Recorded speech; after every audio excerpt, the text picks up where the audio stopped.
अगर उत्तर प्रदेश में शिक्षक बनना एक सपना है, तो यूपी टेट और सी टेट वो सीढ़ियां हैं जिन पर चढ़ना ही होगा। तो चलिए आज इसी पूरी प्रक्रिया को थोड़ा आसान बनाते हैं और समझते हैं कि ये सब है क्या। उत्तर प्रदेश में जो भी लोग टीचर बनने का सपना देख रहे हैं, उनके लिए यूपी टेट का इंतज़ार बहुत लंबा इंतज़ार रहा है। तो सवाल ये है कि क्या अब कोई अच्छी खबर है? क्या इंतज़ार खत्म हुआ? ये जो बात है ना, तारीख तो आ जाती है पर एग्जाम टाइम पर नहीं होता। ये सिर्फ एक लाइन नहीं है, ये उन हजारों लाखों कैंडिडेट्स का दर्द है, उनकी फ्रस्ट्रेशन है, जो बार बार तारीखों के टलने से परेशान हो चुके हैं। और इसीलिए जो नई अनाउंसमेंट हुई है वो इतनी बड़ी बात बन जाती है। तो चलिए सीधे खबर पर आते हैं। जो नया उत्तर प्रदेश शिक्षा सेवा चयन आयोग बना है, उसने आखिरकार तारीखें तय कर दी हैं। तो हाँ, कैलेंडर निकाल लीजिए और तारीखें नोट कर लीजिए। यूपीटी 2016 की परीक्षा जुलाई के पहले हफ्ते में होने वाली है, और एक दिन नहीं बल्कि लगातार 3 दिन। अच्छा, अब तारीखें तो आ गईं, लेकिन ये यूपी टेट आखिर है क्या? ये सिर्फ एक एग्जाम नहीं है। ये समझना बहुत जरूरी है कि भारत में टीचर बनने के पूरे सिस्टम में ये कहाँ फिट होता है। टेट यानी टीचर एलिजिबिलिटी टेस्ट। इसका मकसद बिल्कुल सीधा सा है, टीचिंग के स्टैंडर्ड्स को ऊपर उठाना और ये पक्का करना कि क्लासरूम में सिर्फ वही लोग पहुंचें जो सच में क्वालिफाइड और काबिल हैं। खासकर उत्तर प्रदेश की बात करें तो सरकारी टीचर बनने के लिए 2 मेन रास्ते सामने आते हैं।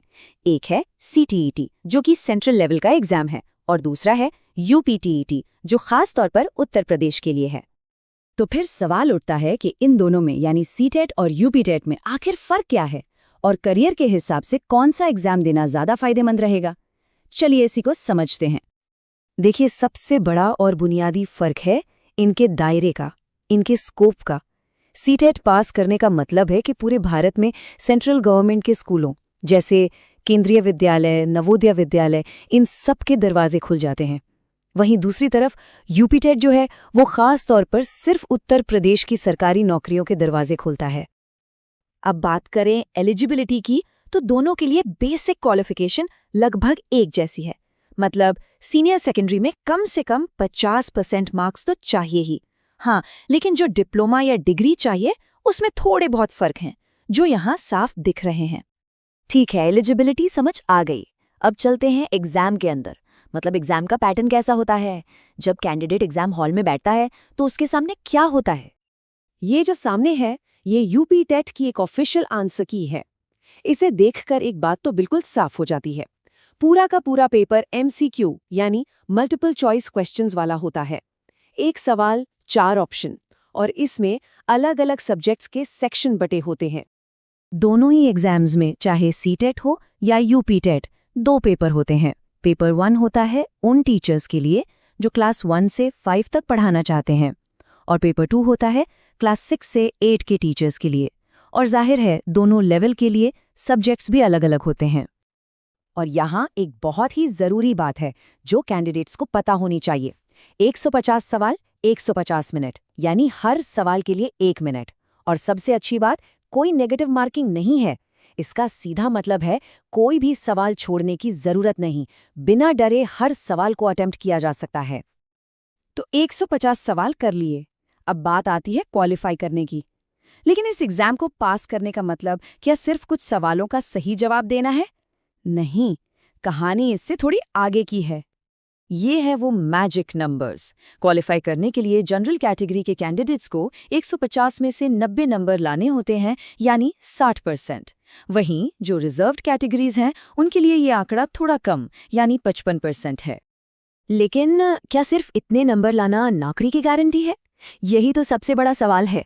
जवाब है नहीं, क्योंकि सिर्फ क्वालिफाई करना काफी नहीं होता। असली कंपटीशन, असली मुकाबला तो डिस्ट्रिक्ट लेवल पर शुरू होता है। जरा पिछले सालों के इन आंकड़ों पर एक नजर डालिए। क्वालिफाइंग मार्क्स तो 90 थे जनरल के लिए, लेकिन प्रतापगढ़ में देखिए कट ऑफ 120 तक गई है। इसका क्या मतलब हुआ? इसका मतलब ये है कि सिर्फ पासिंग मार्क्स लाना काफी नहीं है।